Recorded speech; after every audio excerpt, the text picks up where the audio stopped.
ni de ambición de bancada, y creo que eso es importante poderlo trasladar a nuestros precandidatos especialmente, porque nosotros defendimos a los 33 millones de peruanos y defendimos a ese parlamento del cual Víctor Andrés estuvo, que teniendo 73 parlamentarios del fujimorismo, dejaron cerrar el Congreso.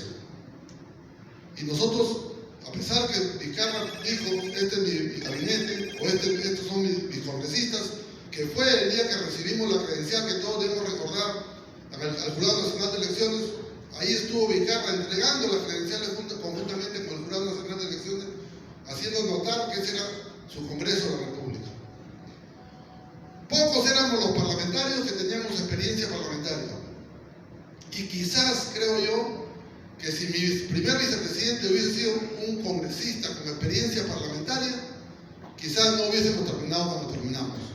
Porque en realidad todos los acontecimientos y los hechos que vamos a relatar el día de hoy, en gran parte hubo una debilidad institucional desde el Parlamento mismo, pero que principalmente se presentó en las cabezas de los partidos políticos.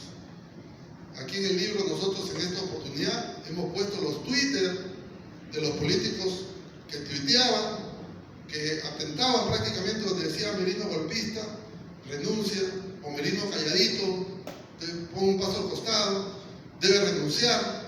¿Quiénes eran? Estuvo Keiko Fujimori, estuvo César Acuña, estuvieron los del Partido Morado, casi la totalidad, los expresidentes, estuvo en este caso Ollanta, o sea, hubo toda una conspiración.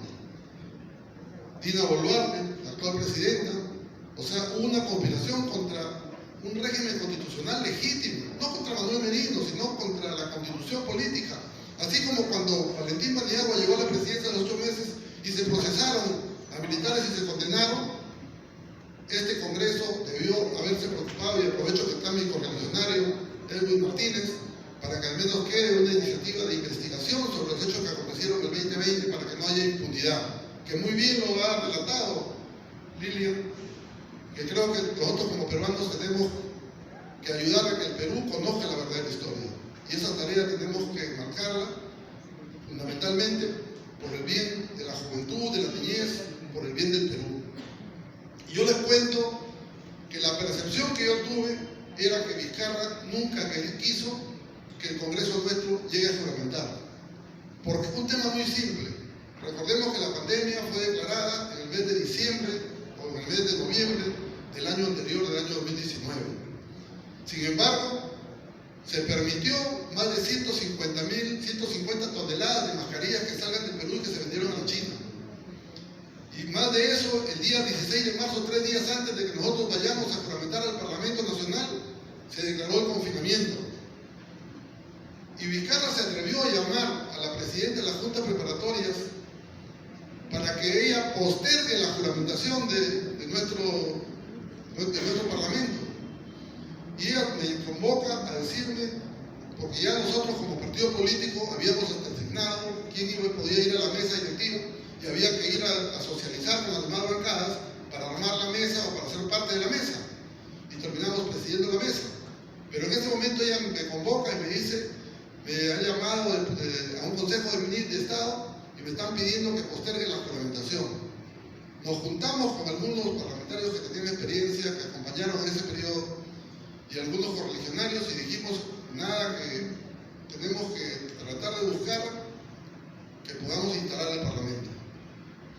Y lo que nunca se ha hecho en la historia del Perú, en 24 horas, en 26 horas, nosotros, en 27 horas, ¿no? En 27 horas nosotros convocamos a la juramentación, juramentamos de una manera masiva, porque siempre el Congreso, la juramentación es congresista por congresista, se hizo de una manera masiva, elegimos la mesa directiva, elegimos las comisiones ordinarias, la comisión permanente y todos los órganos institucionales del Parlamento Nacional.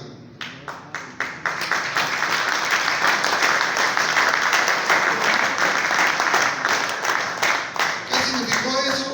Que a partir de ese momento el señor Vizcarra ya no podía dar decretos de urgencia, que era como estaba gobernando el país. O sea, él amaneció y el Congreso estaba totalmente instalado. Sin lugar a dudas arriesgamos nuestra vida, porque recordemos que la pandemia del COVID-19 nadie sabía qué cura tenían, y los hospitales, lamentable los hechos que ocurrieron. El Perú tuvo el peor manejo de la pandemia. Tuvimos de promedio 650 muertos por día en un año de la pandemia.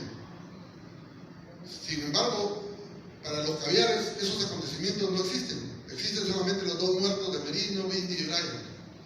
2 muertos que estoy totalmente convencido que nos sembraron esos muertos.